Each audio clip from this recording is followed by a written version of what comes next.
Ira, ira, ira, ira, ira, ira, ira, ira, ira, ira, ira, ira, ira, ira, ira, ira, ira, nam.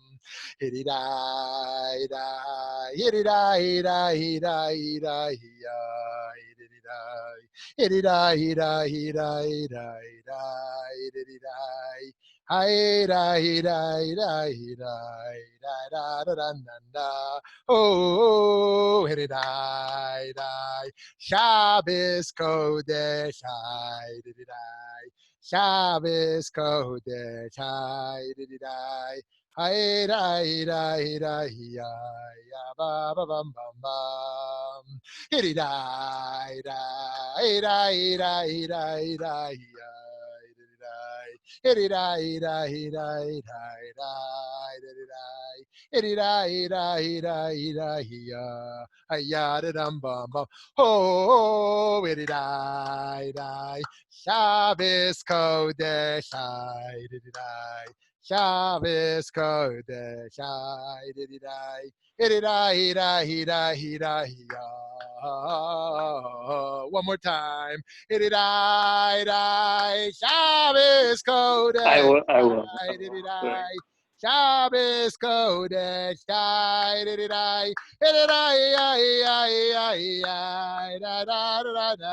Oh, Ay, ay, ay, ay, ay,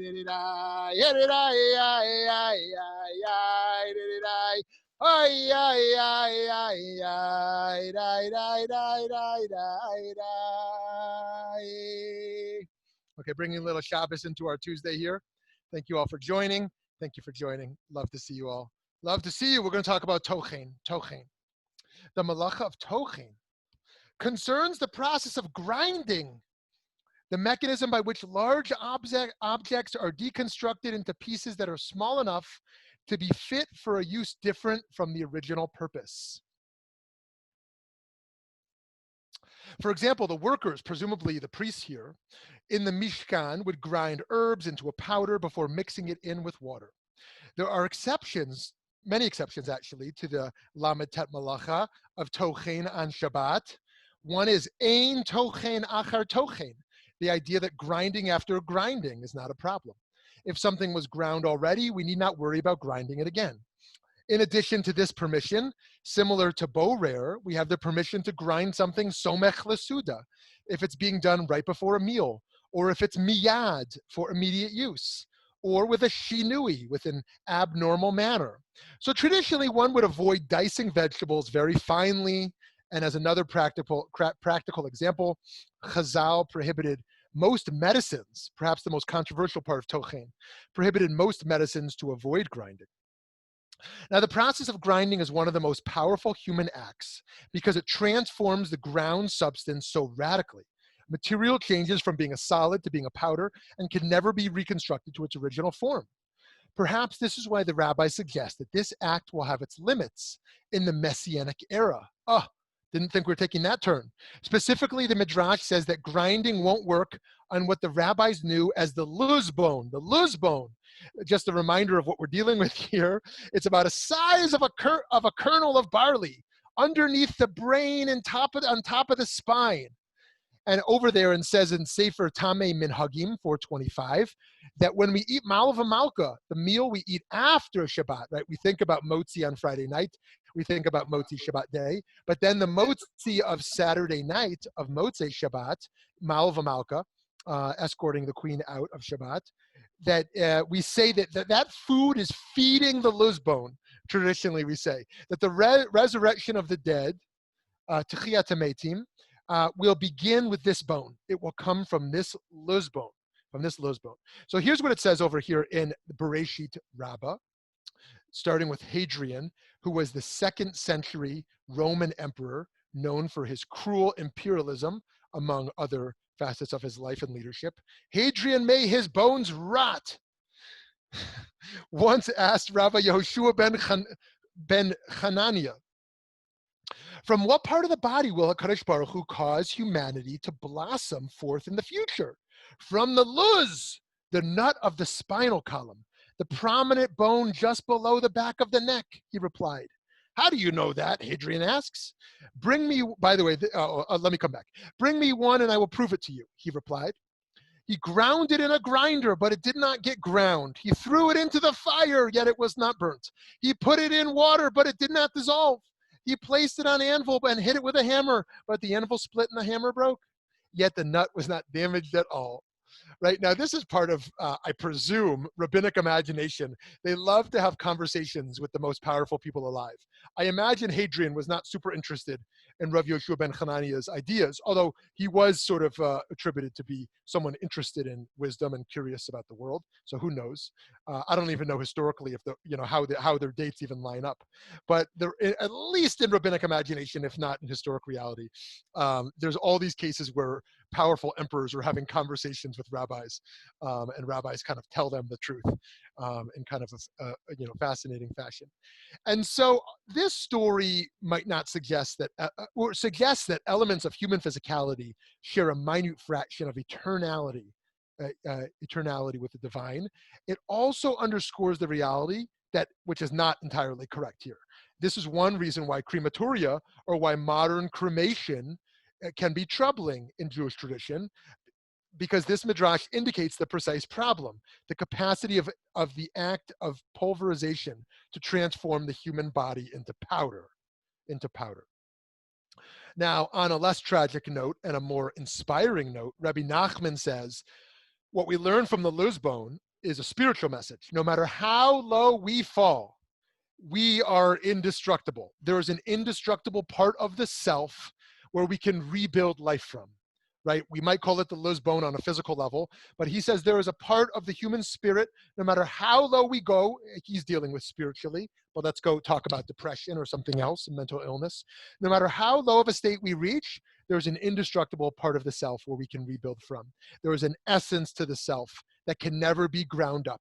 Tochain might be able to happen in a crematoria, but on a spiritual level, on a perspective of resilience, Tochain is never possible. That's the Luzbone, friends. That's the Luzbone.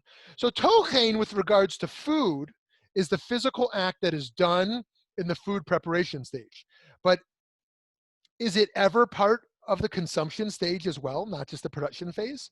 One Talmudic commentary over here in Kiddushin implies that Tochain within one's mouth is actually something of a positive experience. Here we're learning about Kibud Av Ve'em. Kibud Av Ve'em. Is that the right source? No.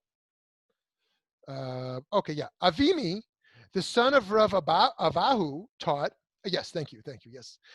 It is possible to serve one's father the finest delicacies, and in doing so forfeit his right to existence. Tosfot says over here on the Gemara. The Yerushalmi illustrates this with an example. It once happened regarding someone who regularly served his father a fine type of fowl. One time his father inquired, "How are you able to obtain the delicacy on a regular basis? How did you afford this, my son?" The son responded, "What do you care, old man? Just keep grinding and eat." As if to say, just keep chewing and keep quiet. Right? This Tosfot on this Kiddushin passage here. And so we know by Kivud Av Ve'em that it's not merely about the act itself, but the relationship, the tone, the underlying respect, the subjective experience. This, of course, we learn by tzedakah also, that one who throws their coin at the beggar has done more harm than good, perhaps. Not merely in regards to intentionality, but in terms of the dignity of the other. So too here, this act of grinding happening within the person's mouth. He says, you should just grind this fine fowl within your mouth, taunting his father as to why he should inquire about his son's success. Then again, consider how the man, the substance that kept the Israelites alive during their wanderings in the desert, is Kabbalistically understood to have been ground in the heavens. It's such a cool way to think of it. Like Tochain min hashemayim, for the righteous to consume on earth. Here's what it says in the Zohar.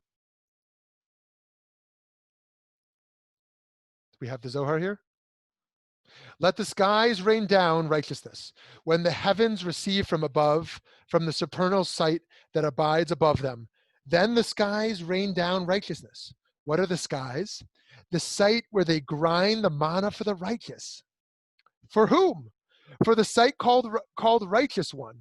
For they grind the manna that comes from above, and all the goodness is gathered in them to bestow it on the rung of the righteous one, so that righteousness will be blessed from their flow. Their flow.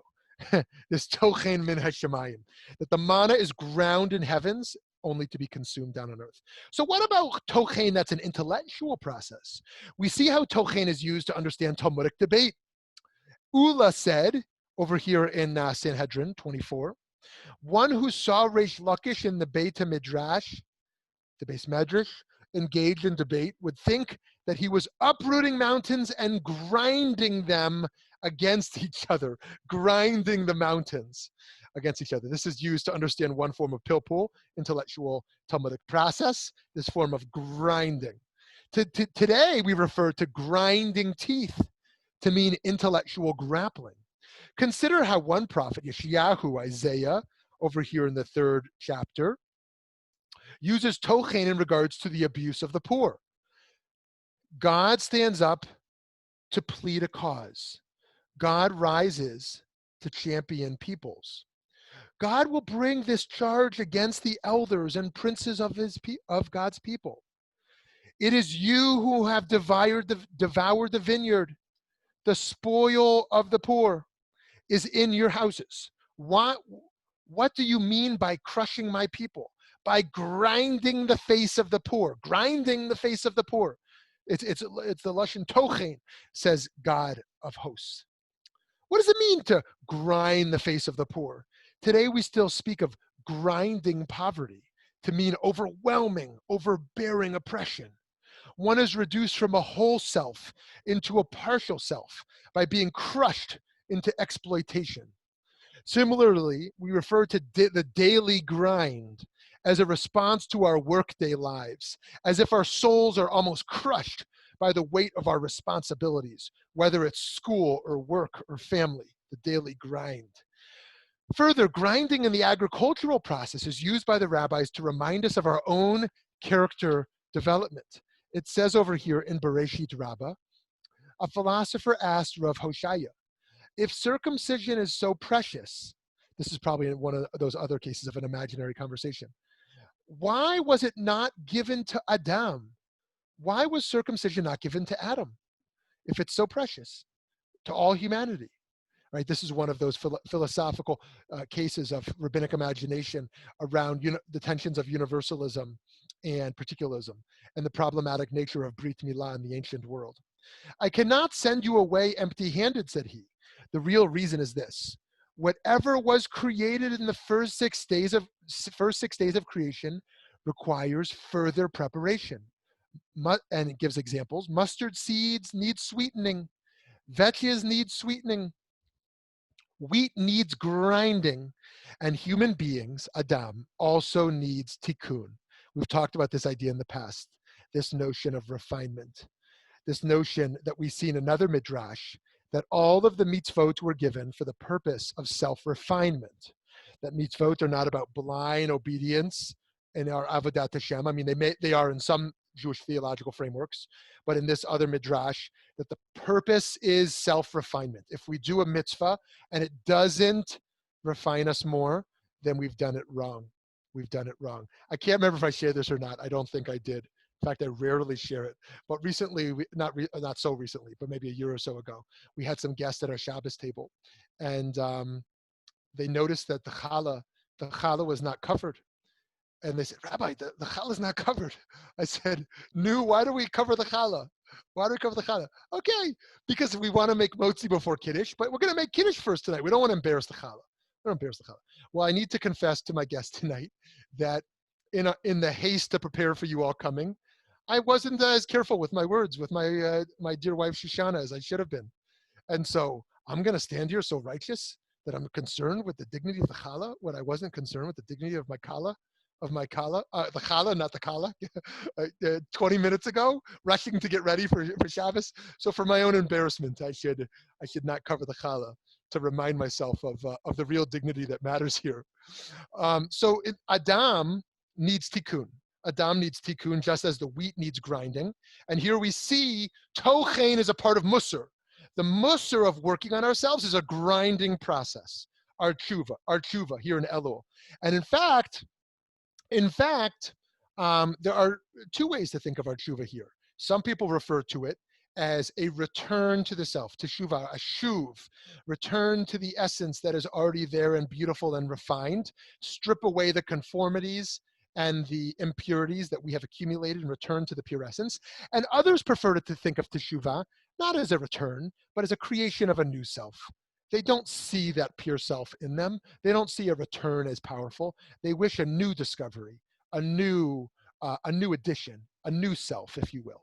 And those are different ways of thinking about our process of growth. So just as we must take God's creation and work with it to make food, so too we must take our created selves and work ourselves to become our best selves. This is Tochain. The Tochain, the grinding humanity's raw nature into a new substance that resembles the old but is something quite new. Rav Kook's yahrzeit was this week. Gimel Elul, the third of Elul, and famously he says, "Hayashan yitchadesh v'hachadash yitkadesh." One of his most famous phrases, which I love all the time. Of course, he's critiquing the Chasam Sofer over there, who says the chadash is asur min haTorah, that the new is forbidden. And he's dealing with the notion of chadash, which is beyond the scope, the halachic concept of chadash, but also the new, that the concept that the novel is forbidden. We only want the old. And Rav Kook is offering a polemic there in a very inspiring way, that the old shall be made new, the old shall be renewed, and the new shall be made holy. Right? This is a model of progressive traditionalism, if you will, that we wish to be traditionally rooted. We want to keep tradition alive, but we are progressive in understanding its evolution. So the old shall be made new, and the new shall be made holy. This process is natural, but also supernatural, and that our finely grounded selves are our true selves, but our true selves transformed into service. Given that Shabbat is Me'ein Olam Haba, a taste of the world to come, it makes sense that we might experience ourselves on Shabbat as not requiring a typical measure of self-transformation in order to serve the divine elements in the world in which we live. And so I give us the bracha that our relationship to Tochain on Shabbat can be one of thinking about this notion of grinding in our character development, the notion of grinding in our intellectual quest, the notion of grinding in our relationship to the poor and to poverty and what it looks like to bear the weight of such poverty, and of course also our relationship to grinding in Kibud Ava'im and understanding the subjective components to relationship, our works of chesed, our works of tzedek, our works of kindness, our works of justice, to understand the impact that can be placed on another subjectively and relationally in how we relate to them when we wish to convey messages which are primarily nonverbal. May the manna be min hashemayim, the Tochain min hashemayim, that when we taste in the Messianic era the resilience from the luzbone, when we taste in Messianic era the manna min hashemayim once again, that we taste this element of gift of Tochain that has been passed to us. Okay, thanks, friends. I'd love to hear from you.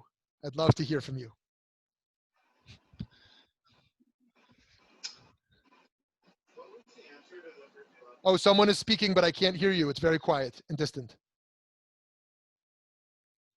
Can that person get louder?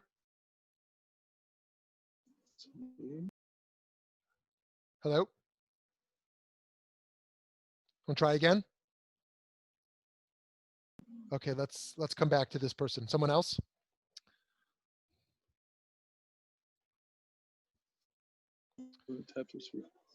Rabbi Yanklowitz? Yes, Rabbi Biller, shalom. Yeah. Shalom, shalom.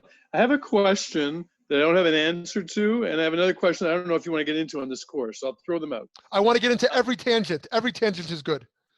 Okay, but part of the big tent and halacha and Shabbos. Anyway, so so you talk about the luz bone as sort of an origin spot, that never gets destroyed. And the first thing that hit me when Abraham gives a sacrifice at Beth El, it's like this weird little tack on to the verse. The parsha says, and Beth El used to be called Luz, which has always struck me as like, why did they mention that? But maybe it's a kind of comment on, you don't lose an origin, you don't wipe out something, even if you create something new. I don't know. I'm throwing that out for your thought. And then my other question is, and this is where I don't know if you want to go here. You were talking about grinding as one of the 39 melachot that you don't do. Then you said grinding something that's already ground is okay. So if one is of a traditional bent that those 39 melachot were intended by God, those details, like grinding on a grinding, is that considered like also Sinai, or is that a later rabbinic refinement? I think, where does that kind of thing get put in historically? Okay, great. Amazing. I don't know if you want to go there. Thank you. No, totally. I'll totally go there briefly if anyone else is interested also. That the main place we say this is ein bishul achar bishul, that there's no cooking after cooking. And so what that means is for someone who traditionally does not cook on Shabbat, that they can throw their food on a blech, for example, that they can warm a solid food up because it's already been cooked. Now, they don't say that, although Sephardic Jews do, but Ashkenazic Jews don't say this by liquids. So that's why, from this traditional observance, one wouldn't reheat soup. One wouldn't put a soup back on a blech to warm it up because that principle doesn't apply. And so, but if one had a let's call it a sandwich or a vegetable that they had cooked before Shabbat, they could throw it back on the blech to warm it up again because of the rabbinic idea. Because of the rabbinic, so yeah, the Rabbanan rather than Deraita, the rabbinic idea of applying that. So thank you for that. That's really interesting. So that I think I need to look back, but I think the only other place we say that is by Tochain. We say ein bishul achar bishul, and there's no cooking after cooking, and we say ein tochain achar tochain. There's no grinding after grinding. So if something was already ground, grinding it again is not a problem. Now to go to your first point there, which I love, that this notion of the luz bone, that when we make something new, we don't wipe out what was originally there. And I think that this is a theme that keeps coming up for us as well. And the first, like the Ten Commandments. Oh, beautiful. Yeah, beautiful. Yeah. Around the luchot, exactly. That we don't just bury the first commandments that are broken, that we put them in the ark. We bring the brokenness along with the wholeness. Is that what you were referring to? Yeah. I love it. And I think that message is so powerful, that we bring our brokenness with our wholeness.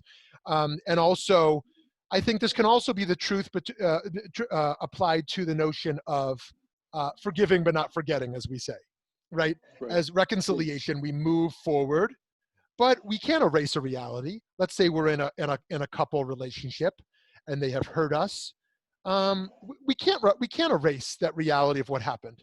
But if we're going to decide to move forward, we're going to have to figure out how to hold it in a way that's not going to carry so much weight.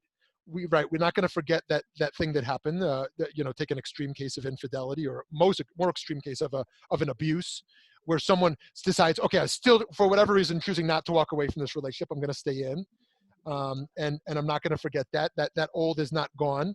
But we need to renew our relationship in a way where we're going to hold that but transcend it.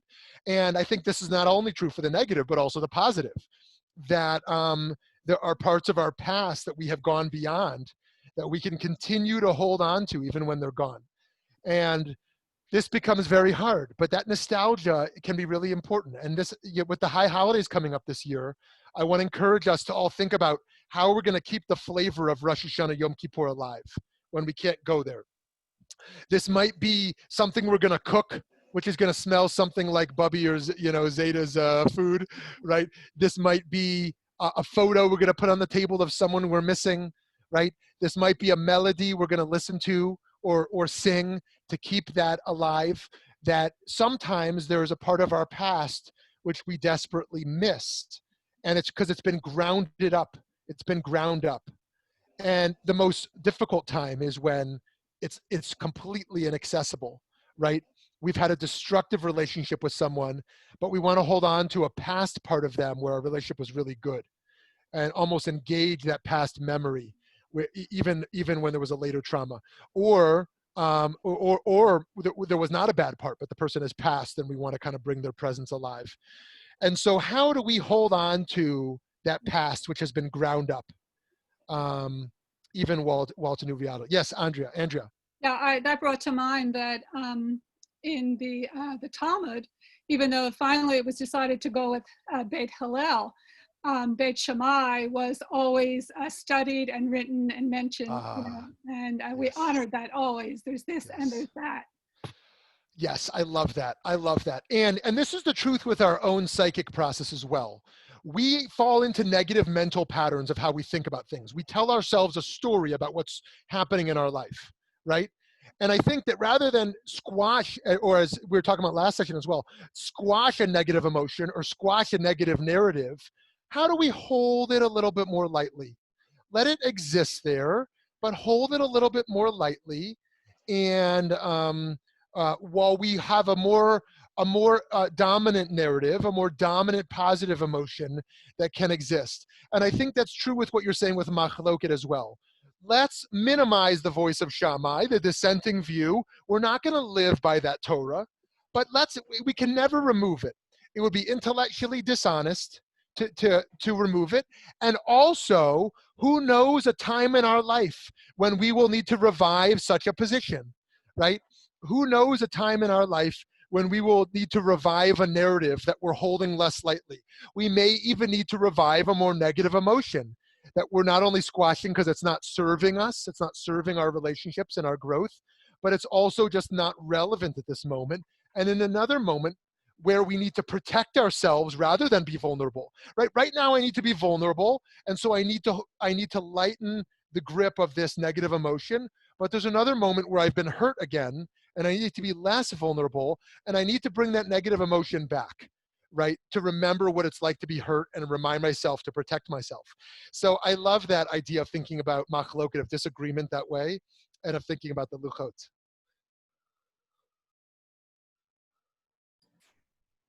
Shmuly? Hi, Dr. Fishbane. Hi. A couple things. One, I have a question, and then I sort of comment question. The first is, I don't understand. I've been hearing about it in the Daf Yomi. Why are medicines forbidden for grinding by the rabbis on Shabbat? I understand if it's life-threatening, you can do whatever you have to do. But I understand it's connected to the malacha in the Beit Hamikdash. But it just doesn't sit right with me in terms of that's. In our modern era, there's ways around that it's been, I don't know how they go around that. You are in great company if it not sitting well with someone. Now, this is actually very relevant to our Lamed Tet Melachot, because medicine is a gezerah.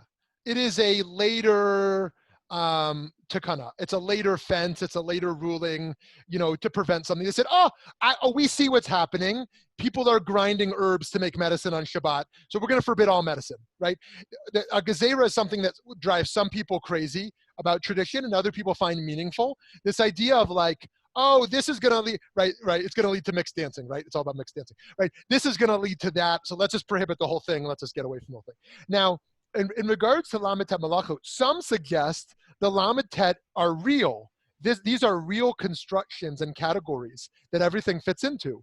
Others suggest, no, there were really these rules that later after the fact, and this is kind of a more academic position, that they tried to squeeze in, right? Squeeze in later. According to that approach, medicine is not really just this gezerah responding to this problem. Really, it's built into Tochain from its essence.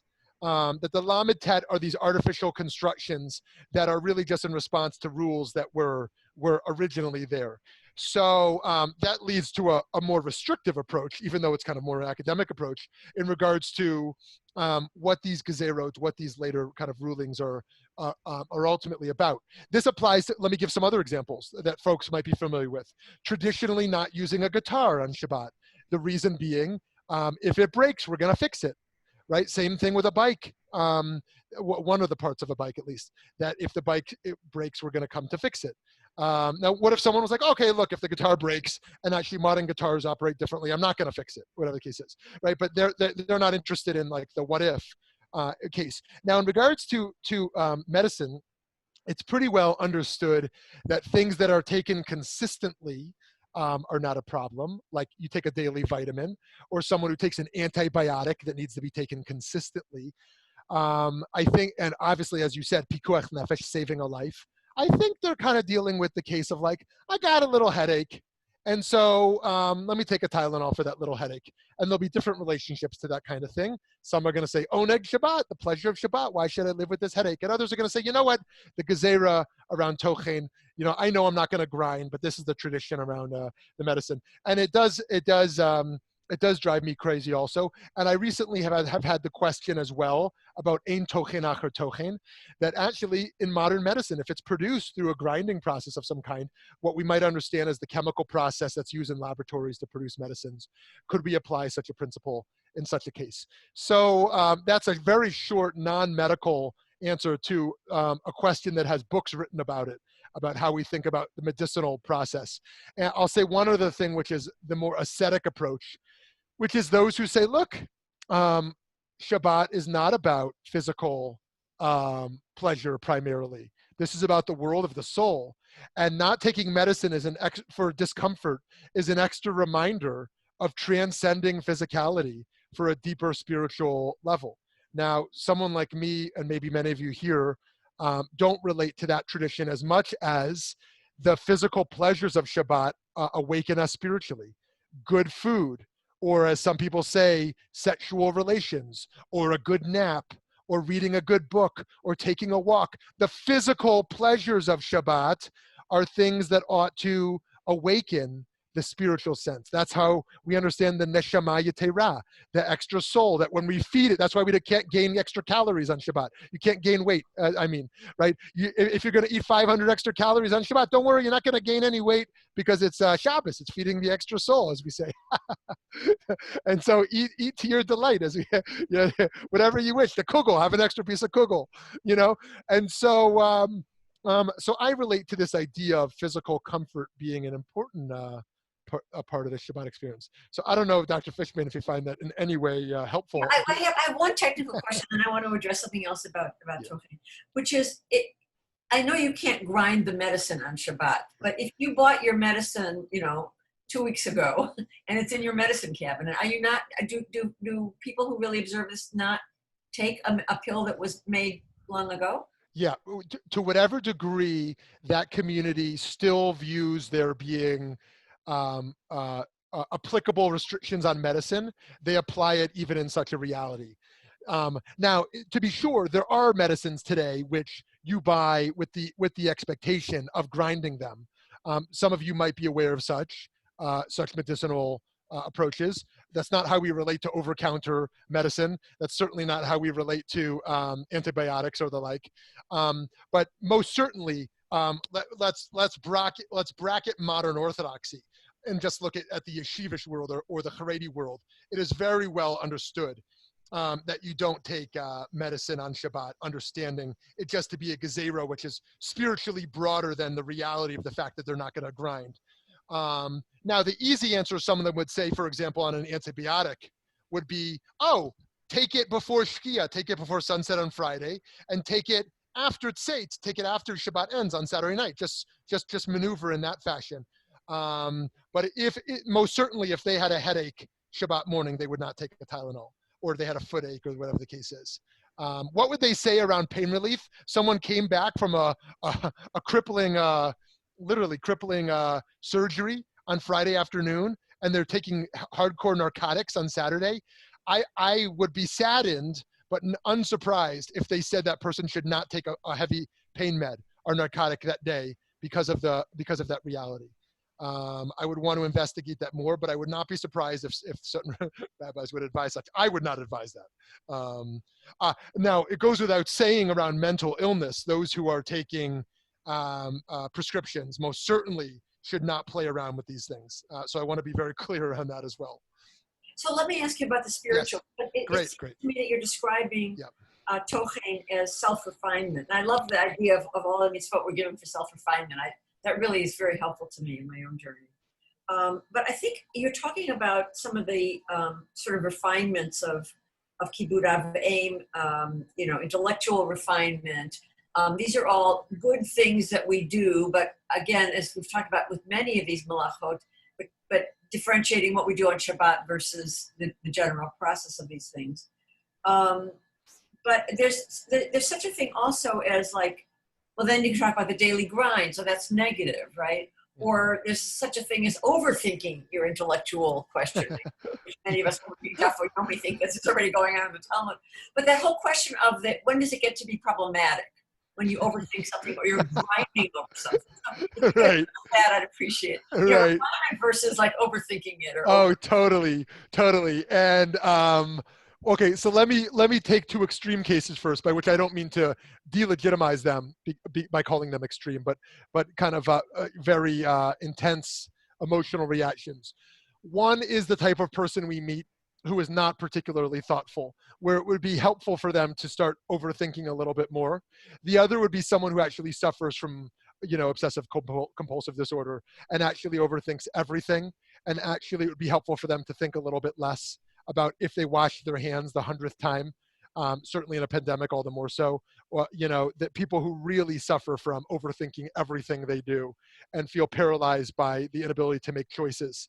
And so bracketing those two cases, this middle ground of thoughtfulness is so interesting. And I love that you brought it up because, all the excitement today around mindfulness studies and flow and the spirituality around such, I'm sure we all think about such matters quite a bit.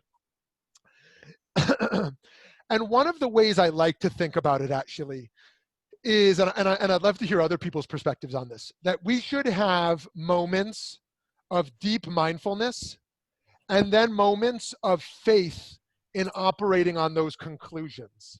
That's to say, we don't live radically woke or radically awake throughout our day, but in a little bit of autopilot based upon those conclusions we came to.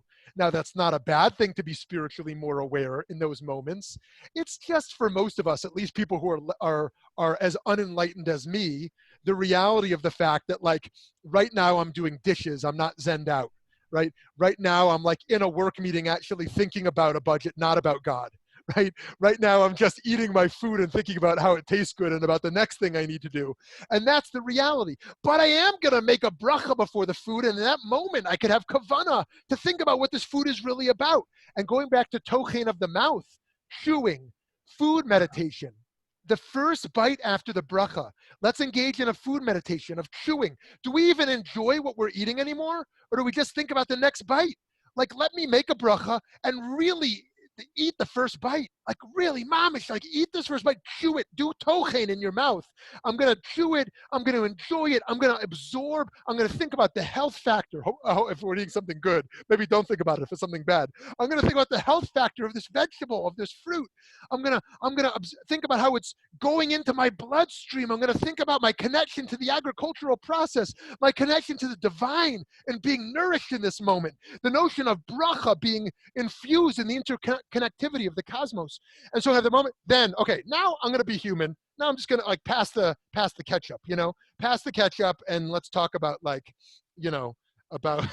let's talk about the movie we saw last night, And so like, I think you're right. That, and I was thinking about this last Shabbos because I was like, whoa, am I in any way living this Lamitet Malacha that we're philosophy we're developing together? The Lamitet Malacha philosophy being that every act of Shabbos can help us to renew our relationship to creation, renew our relationship to the self, of the ways that the things we're doing that are destructive, the things that we're doing that are constructive, and using this ability to step back, to reflect and renew that process. Am I doing that? Right? And so my conclusion is that I'm not doing it enough. And some of you might be coming to the opposite conclusion of, whoa, this like relationship to a Shabbat experience is like actually too grinding, if you will. It's too much like the daily grind of being overly thoughtful in this process. And so again, I'm going back to the assumption that 6 days of a week is a little bit of an autopilot, and that Shabbos is kind of a meta consciousness of what we're doing, a meta thoughtfulness, so that we can go back on autopilot. Curious on reactions to that or other things. But being human beings, Mm-hmm. I don't think that we can 100% be this faith person on Shabbos. We have too many other responsibilities. Right. Yes. Right. That's a great point. And we all might think about that differently. You know, I'm in a life stage of little children.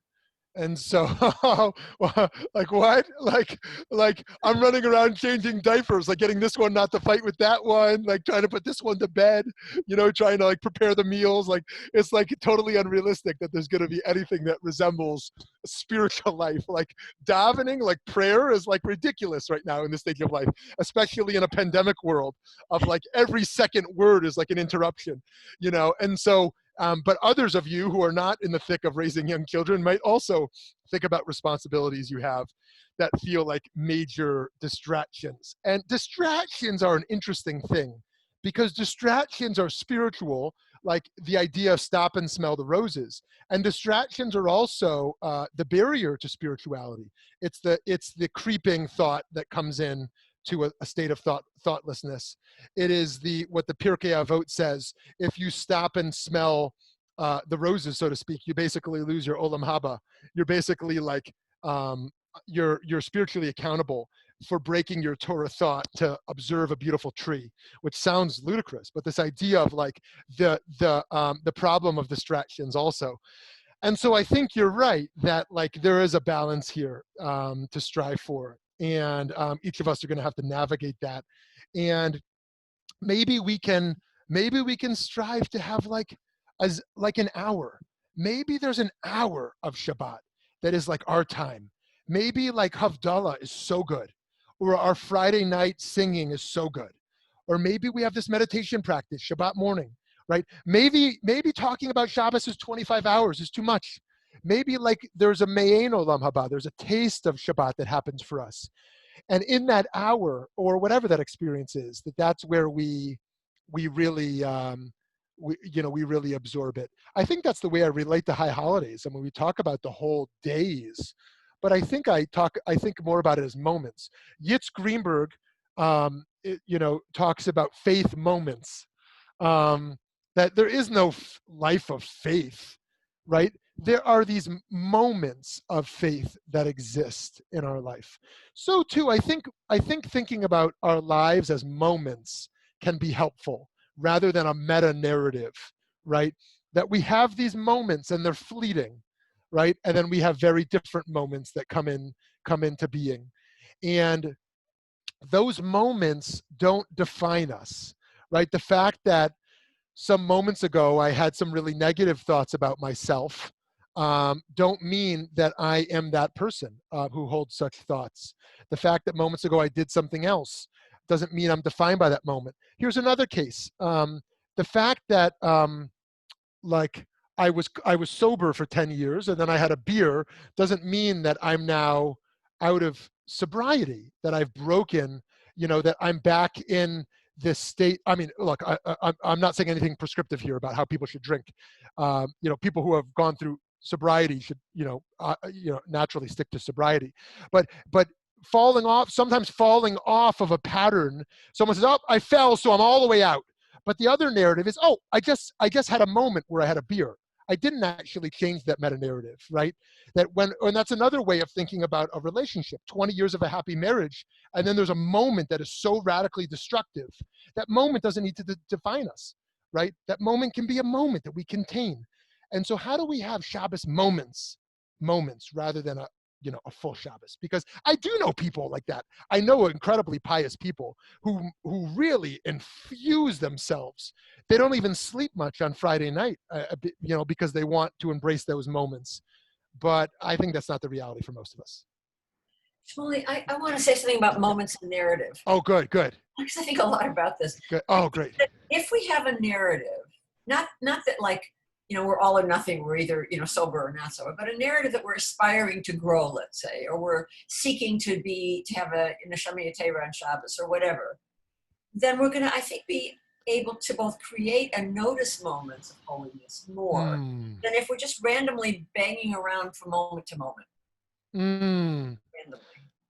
Wait a minute. Let me hear your last statement again. Rather than bang between moments, we should have what? From moment to moment, and it either happens or doesn't happen, where we're sort of passive recipients of moments, good or bad. I think we're more likely to cultivate and attune to the positive moments that we want to cultivate if we do have a goal or a value set or a master narrative of who we're trying to be. Yes. Yes. Oh, yes. Thank you for that corrective. Because I think I'm in total agreement with that. That we do need a meta narrative. We do need an order, a value system we live by, a sense of, I would like to say a family should write a family mission statement, if you will. Just as businesses have mission statements, an individual should write a mission statement. What is my life about? In fact, if you've never done that, I actually really encourage you to write your own personal mission statement.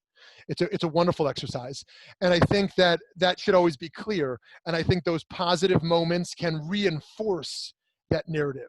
I think what I sort of mean here is not allowing negative moments to overcome that meta-narrative. And this is the hardest for people who have had really destructive mistakes, either from their life partner or from their parent or their child or themselves. If you're sitting in prison for life because of something you did in a moment, and you have to live with that consciousness of that moment every day in your cell, it is just the most painful thing in the world. And in a marriage or a relationship or in a parent-child relationship, there are cases of really abusive parents, and that's one experience. And then there's a parent-child relationship where there was one mistake which was so horrific and so bad, but it doesn't need to define the entirety of the relationship. So too in a marriage.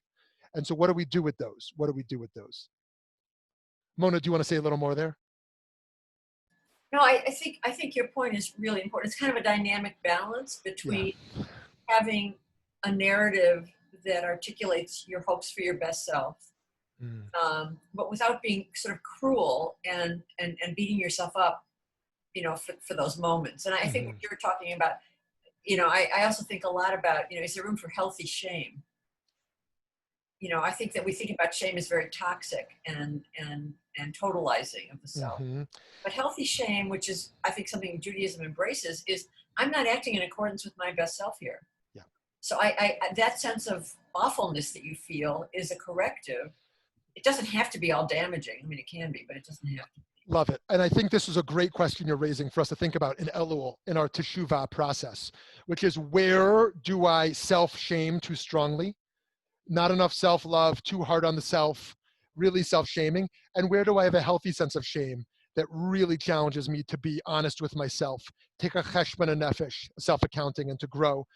And this question, to be sure, we're not on a total tangent on this point of the moments, because this is about the ground up, the Tochain, the making the big narrative into little bits. These little bits we've ground up. What do I do with all these little bits that I now have collected? I have my life experience. Am I a good person or a bad person? I'm dying, or I'm just getting older. And I wonder, am I a good person or a bad person? Am I a religious person or a non-religious person? What am I? And I gather all this data from my life experience. Has this been a good marriage or a bad marriage? Right? Like, what am I? And then we gather all this stuff to put together this meta-narrative. And these little bits of how we kind of glue them together, is an important. So it's almost the opposite of the Tochain, right? How do we kind of rebuild from the bits? How do we put the bits together, to kind of bake a cake, if you will, the baking process. So maybe that'll come back together in a later process. Okay, we have only 8 minutes left to hear from some more folks. Can I say something about Yes. moments? So, Yeah. The whole idea of wondrous amazement, and Yeah. so you can make a Shabbat, like I found it, like so much more meaningful. Okay, lately I can't go to shul because of pandemic, but sometimes, it could be like just the Baal Korah reads so beautifully, or you start reading like commentaries and you hurt too much and you go, aha, eureka. Or, it's a beautiful day, you're walking to shul and the flowers amaze you, or the snow is falling and it just feels so wonderful.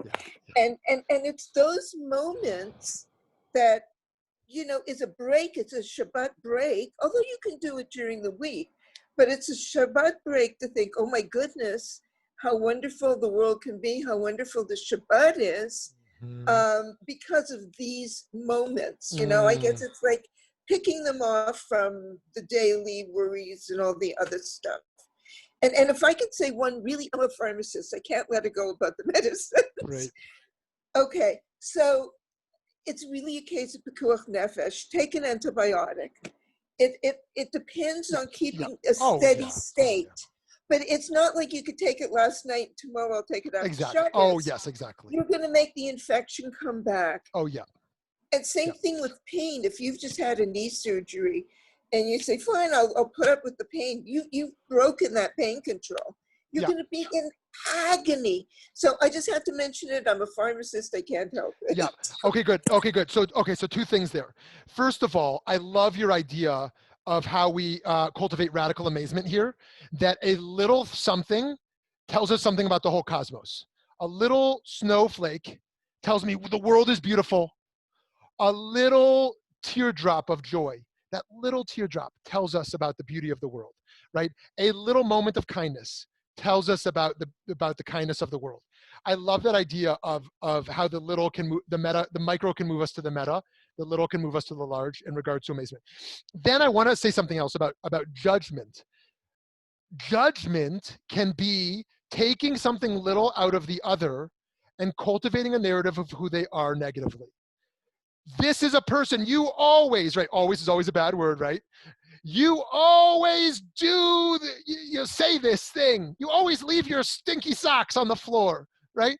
Oh, you're so sloppy a person, right? And we take the little thing someone did and we cultivate a narrative of who they are in our judgment of them.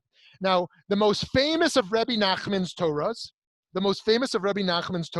is relevant to what we said about the luzbon, the indestructible essence, where he says, if you're in the lowest state, what do?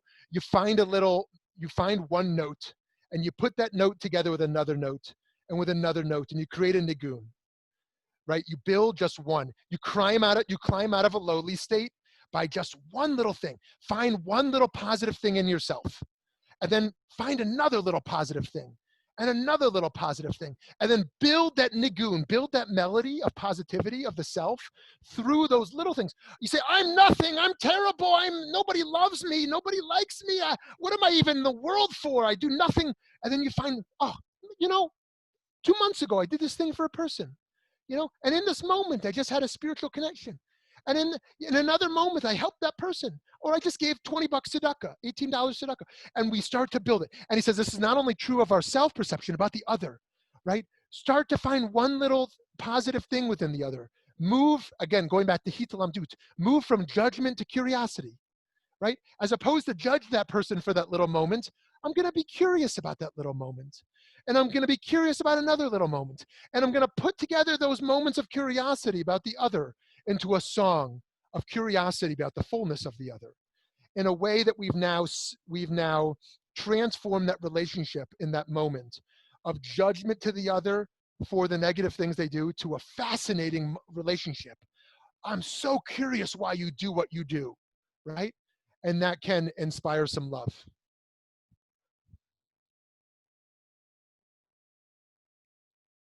Someone else? One more person? Maybe someone we didn't hear from yet, if possible.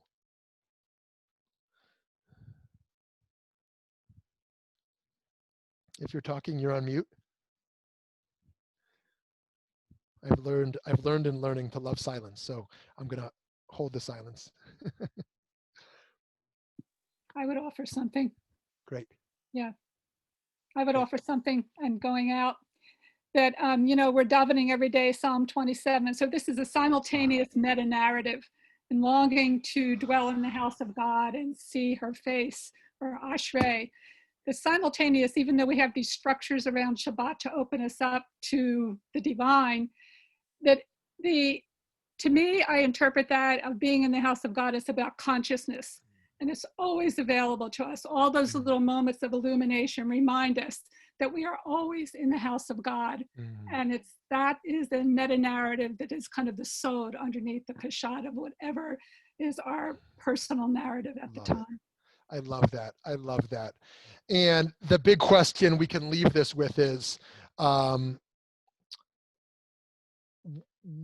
does it look like or feel like to be in the palace? To be in the palace. Where do we find that?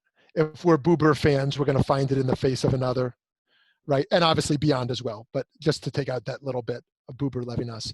If we're nature people, it's going to be nature. If we're prayer people, right? But to remind us of something we shared a number of sessions ago, of that old midrashic story, or maybe it's a Hasidic story of basically the person who was traveling into the inner chamber of the king and has to get through all these gatekeepers to get into that inner chamber of the king, but realizing that those were all subjective walls, all subjective gatekeepers in the heart and in the soul, that each of us is already standing within the inner chamber of the palace if we choose to break through those walls and unlock those gates. And so that God is accessible and right here. Thank you, friends. Wishing you a wonderful day, a Shavua Tov, a Chodesh Tov of Elul. And I'm grateful to you that we can have this learning experience together. All the best. All the best. Thank you so much. Thank you so much.